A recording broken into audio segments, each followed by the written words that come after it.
I'm often asked, why do I promote retirement villages and what's in it for me?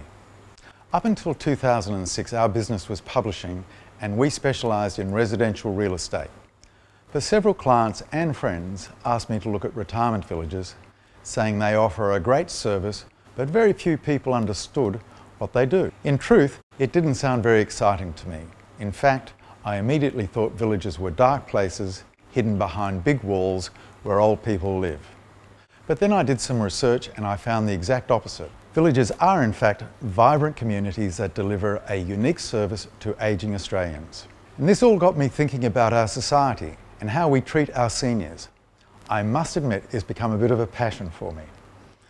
My wife also works in aged care, plus my mum has succumbed to dementia. So we talk most nights about how the elderly are treated in our community. And it's not always ideal. In fact, for many older Australians, life just is not great. For instance, one statistic I learned early on is that 50% of people aged over 70 are clinically depressed. This is a tragic figure. The main cause is isolation and loneliness, often combined with financial pressures. Many people do not have enough money to live on. It's not a great way to start each day, and is this what we want for our mums and dads? So I began interviewing village residents, and I found by comparison that nearly all of them are content. By living in a village community, they avoid suffering from isolation, and most don't have money worries.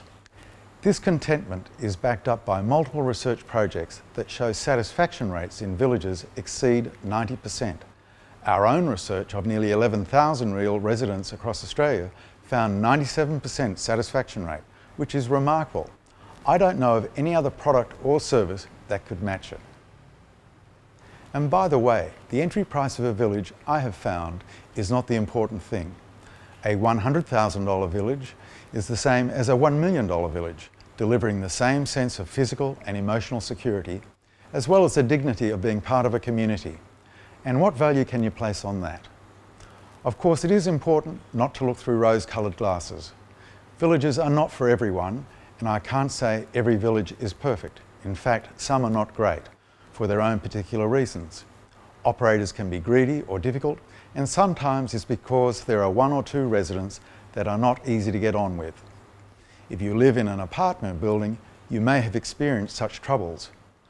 But most villages have a residents committee, and my advice is always to have a one-to-one chat with them before you commit. This association has people in it who are residents of villages. They're all volunteers, and they spend quite a lot of time helping people and just supporting people in villages and explaining things that are quite hard to explain, to understand, like the legislation, how villages work.